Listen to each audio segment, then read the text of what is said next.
আসসালামু আলাইকুম রহমতুল্লাহ। আমি মোহাম্মদ মামুন আলী। আমি পেশায় একজন মেডিকেল ইনফরমেশন অফিসার। আমার হোম ডিস্ট্রিক্ট রাজশাহী। আমি সম্প্রতি ডক্টর হৃদয় খান শরীফ স্যারের তত্ত্বাবধানে সার্টিফিকেট ইন এমার্জেন্সি মেডিসিন অর্থাৎ CEM কোর্সটি সম্পন্ন করেছি। স্যার অত্যন্ত সুনিপুণ, সহজ সরল এবং সাবলীল ভাষায় আমাদেরকে প্রত্যেকটি টপিক বোঝানোর চেষ্টা করেছেন। আজকে আমার ভিডিও প্রেজেন্টেশনের বিষয়বস্তু হবে জলাতঙ্ক রোগ। আসলে জলাতঙ্ক রোগটি হচ্ছে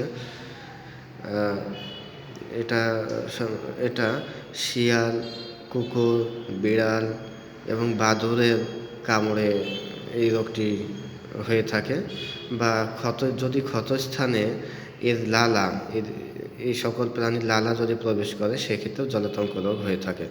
জলাতঙ্ক রোগের ফলে রোগী সচরাচর পানি পান করতে পারে না, পানি দেখলে ভয় পায় এবং তার কণ্ঠনালী কণ্ঠস্বর পরিবর্তিত হয়।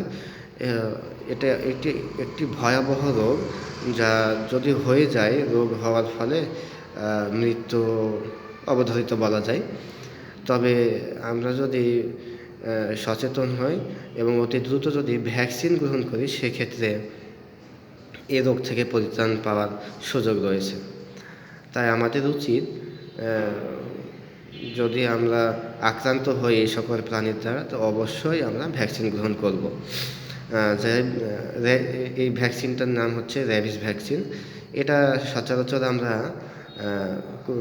এই সকল প্রাণীর কামড়ের পরে যত দ্রুত সম্ভব প্রথম ডোজ নিই, তারপরে প্রথম ডোজ নেওয়ার পরে 3 দিন পরে দ্বিতীয় ডোজ নিই, তারপরে 7ম দিন, এরপরে 14 দিন, এরপরে 21 দিন, এইভাবে আমরা ডোজগুলো মেনটেন করে থাকি। তবে যদি আমরা সময়ের মধ্যে ভ্যাকসিন নিতে না পারি সেক্ষেত্রে জলাতঙ্ক রোগ হওয়ার সম্ভাবনা প্রায় 100%।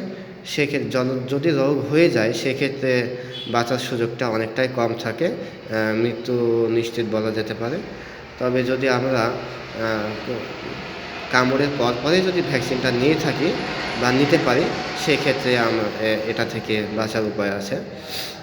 তবে যত দ্রুত যদি এই সকল প্রাণীর দ্বারা আমরা আক্রান্ত হই, তৎক্ষণাৎ আমরা এটা ক্ষারযুক্ত সাবান দিয়ে ক্ষতস্থানটি 15 থেকে 20 মিনিট পর্যন্ত ধৌত করব, পাশাপাশি জায়গাটা পরিষ্কার রাখব এবং অতি দ্রুত সত্ত্বর আমরা ভ্যাকসিনটি গ্রহণ করব। বাংলাদেশ সরকার এটা সরকারিভাবে ফ্রিতেই আমাদেরকে দিয়ে থাকেন।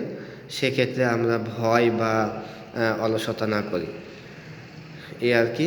আর এটা থেকে পরিত্রাণ পেতে হলে যারা এই পশু চিকিৎসক ভেটেরিনারির সাথে জড়িত আর কি, তারা আমরা নিয়মিত ভ্যাকসিন গ্রহণ করব এবং যারা আমরা কুকুর, বিড়াল পুষি তারা প্রাণীগুলোকে ভ্যাকসিনেট করার চেষ্টা করব।